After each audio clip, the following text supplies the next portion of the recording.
Cube Radio. La Cour d'appel qui met un terme à la saga des cerfs de Longueuil donne raison finalement à la ville. En fait, la demande d'appel de sauvetage Animal Rescue qui a été rejetée, donc jusqu'à 100 cervidés pourront être abattus à l'arbalète pour rétablir l'équilibre naturel au parc Michel-Chartrand. La ville de Longueuil a réagi par voie de communiqué, accueille favorablement cette décision-là et la mairesse Catherine Fournier affirme que nos équipes poursuivront le travail pour mener à terme l'opération de réduction du cheptel. Maître Anne-France Goldwater, avocate qui représentait, entre autres, Sauvetage Animal Rescue, est avec nous. Bonjour, Maître Goldwater, merci d'être là. Bonjour, comment ça va? Ça va bien. Maître Goldwater, comment vous réagissez à cette décision-là?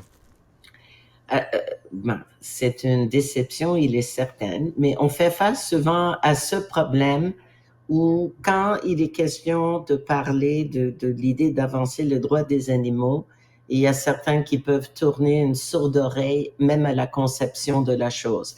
Car, premièrement, la Cour d'appel n'a rien rejeté. C'est un juge de la Cour d'appel qui nous a pas donné l'autorisation de porter le jugement en appel. Alors, c'est tout à fait différent. Et je vais certainement discuter avec mes clients quelles pourraient être les options. Et il faut s'assurer, bien sûr, ce n'est pas nécessairement la fin de l'histoire parce que dépendant qu'est-ce que la ville va choisir de faire par la suite ou qu'est-ce que le gouvernement provincial va approuver, il se pourrait que d'autres poursuites pourraient être envisagées. Mais il est prématuré d'en discuter maintenant. Mais Maître Goldwater, éclairez-nous quand même un peu, là, parce que si à un moment donné, l'appel n'est pas entendu, quelles sont vos autres options légalement? Est-ce qu'il y en a d'autres? Bien sûr, parce que le problème, c'est que par rapport à ce jugement, le tribunal a considéré que Sauvetage Animal Rescue, ou Service Sauvetage Animal, a eu l'opportunité d'être entendu par la municipalité. Malheureusement, le juge de la Cour d'appel était sous cette impression à cause des erreurs manifestes et dominantes, et je dis ça avec égard, qui étaient dans le jugement de première instance. L'attitude un peu en première instance, c'était, mais écoutez, Maître Goldwater, les Québécois chassent les chevreuils, il y a 20 000 ou 40 000 ou 60 000, va savoir combien sont chassés à travers cette énorme province. Alors, et la chasse à l'arbalète n'est pas prohibée dans la province du Québec et vos clients ont soumis un plan qui n'a pas été retenu. Alors, et j'ai répondu, c'est parce que voilà les erreurs dans le jugement.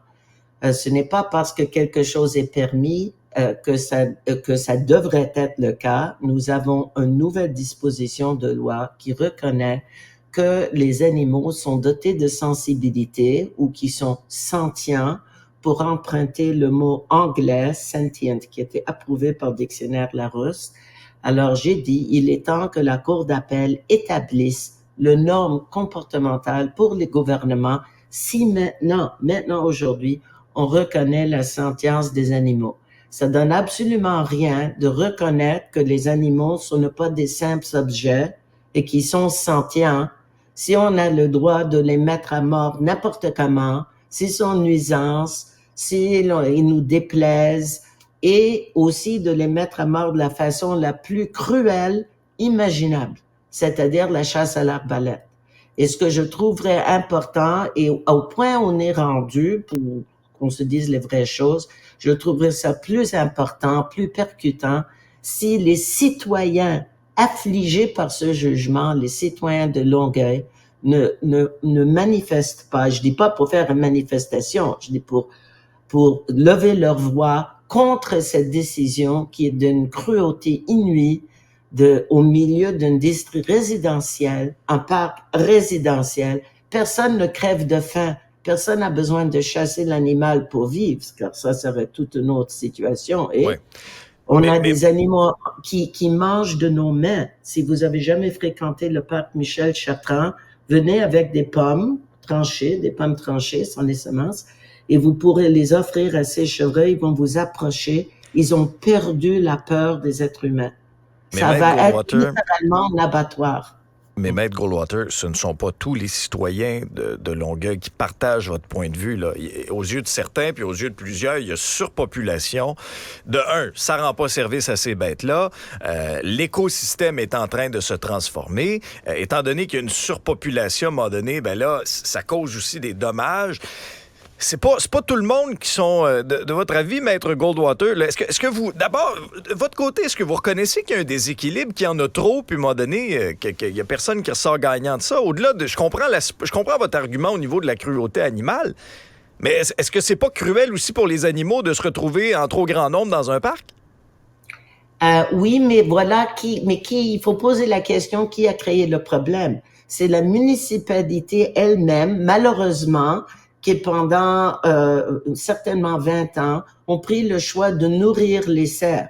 Alors, lorsque vous nourrissez un animal sauvage, il y a deux effets néfastes. Premièrement, vous créez une situation de surpopulation qu'on ne nie pas du tout, qui n'est pas l'avantage du parc et de la beauté Ça, du vous le parc. reconnaissez, là. Ben, bien sûr, OK? De un, et de deux, c'est dur à dire, mais l'autre chose, quand on nourrit un animal sauvage, il n'est plus sauvage. Il perd sa crainte de l'être humain. Et là, quant à moi, on crée un contrat moral. Et pour moi, dans ma peau d'avocat, avant de lire une loi, il faut me penser à la moralité de la chose. Si on suit la science et on laisse les animaux sauvages vivre convenablement, il y aurait un équilibre dans leur population. Mais si on tisse une relation personnelle avec ces animaux, comme on fait avec nos chats et nos chiens, à tort ou à raison, parce qu'on aime les relations avec certains de nos mammifères qui fréquentent nos environnements, là, on ne peut plus les massacrer n'importe comment. Il n'y a plus un équilibre de force entre l'être humain et l'animal. Dans une forêt, quand l'animal est sauvage, il va fuir. Il aurait peur de l'être humain. Mais ici, il va approcher les chasseurs qui vont être là avec leur arbalète et ils vont tirer avec les arbalètes. On a fait la preuve devant la cour de cette cruauté. Combien de temps ça peut prendre l'animal pour mourir jusqu'à ce qu'il soit exsanguiné ou jusqu'à ce qu'il meure d'une infection causée par un plaie. Puis quand l'animal est sentient, il sait quand il est mourant. Il comprend quand il est blessé. Il sait c'est la fin de ses jours. Et c'est ça que je comprends pas. La ville avait parlé au début d'un programme d'euthanasie. Je n'étais pas d'accord, mais au moins on parlait d'euthanasie. Là, avec le changement d'administration, la nouvelle administration a dit oublions l'euthanasie, on va juste prendre des chasseurs. Il faut écouter certains de ces chasseurs parler. On en a eu un qui a témoigné lors du procès. Bien sûr, je ne vais pas l'identifier parce que c'est toujours dangereux avec les réseaux sociaux d'identifier des gens.